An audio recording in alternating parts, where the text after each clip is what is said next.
کدام آدمی که 29 گاو داشته باشد هیچی نمیتید. یعنی این 29 گاو به شرطی که از چراگاه میچریده باشد اقل 7 ماه در صحرا، در کوه ها، در بیابان ها، یعنی از زمینی که به باران سبزیده است یا به آبهای سیراب، مثلا زمین اوکراین، زمین های اروپا، اینا زمین های هست که آب نمانده هم خودش از زمین علف میبرد، علف هایی که قدی آدم کتی برابر.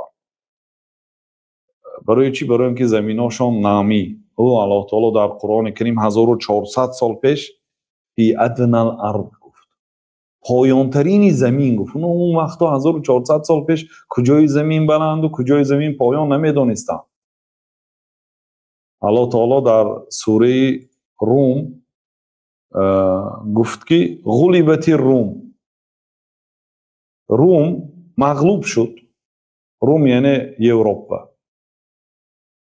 الف لام میم غلبت الروم، الف لام میم روم یعنی اروپا مغلوب شد. فی ادنی الارض، در پایانترین زمین. این سخن فهمش به نمی رفتن پیشینه ها. حالی نو فهمیدن که از همه زمینی که به سطح بحر نزدیک بوده است در دنیا اروپا است. بنابراین خریطه هم بینید سبز است اروپا. 1 متر کوید آب میبرد. بنابراین من مثلا در بلاروسیه هم، در روسیه هم، در اوکراین هم، در قسمت اروپا هم همین کارتاشکا کش میکردگی ها برادرای افغانی ها کچالو میگفتن. کارتاشکا به زمین میکارد، آب نمانده خودش با حاصل میگیره. آب مانده نیست مثل زمینای ما. زمینای ما خشکی است واقعا.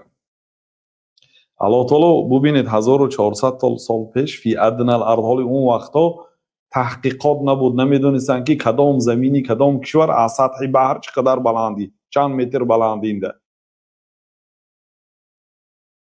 فلان زمین چقدر سطحی پستنده. اروپا واقعا سطحی پستنده، به بحر نزدیک است. فی ادنی الارض و هم من بعد غلبهم سیغلبون. و الله تعالی که اونها بعد اینکه امروز مغلوب شدن و بعد چند وقت، بعد 7 سال با غلبه میکنن. فی بضع سنین، مفسرها 7 سال گفتن، بعد 7 سال غلبه میکنن با، یعنی فارس که دی جنگ کرده بودن.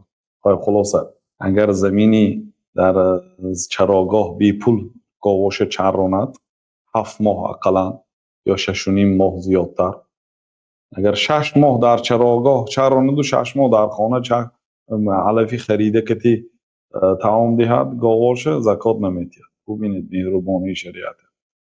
بعد وقتی که گاوش 30 تا رسید، 1 تا گوساله 1 ساله میتید. تا 40 بکی رسید 1 تا گوساله 2 ساله میتید. دندانش برآمدگی کلام. وقتی که گاوش به 60 عدد رسید، در این حالت 2 گوساله 1 ساله میتید. وقتی که گاوهایش به 70 عدد رسید، مسنتون و طبیعه، 1 تا گوساله 1 ساله و 1 تا گوساله 2 ساله میتید. اگر 70 تا گاو داشته باشه، یعنی از 70 تا گاو 72 تا گاو نمیتید، 2 تا گوساله میتید. یک گوساله که اتش 1 ساله اتش 2 ساله. اگر 80 برسد 2 تا گوساله 2 ساله میتید. وقتی که 90 برسید تا 99 3 تا گوساله 1 ساله میتید. یعنی 99 تا گاو داشته باشید 3 تا گوساله 1 ساله میتید. این خیلی آدمایی هم کم است حاضر، آدمایی که گاو میچرانند.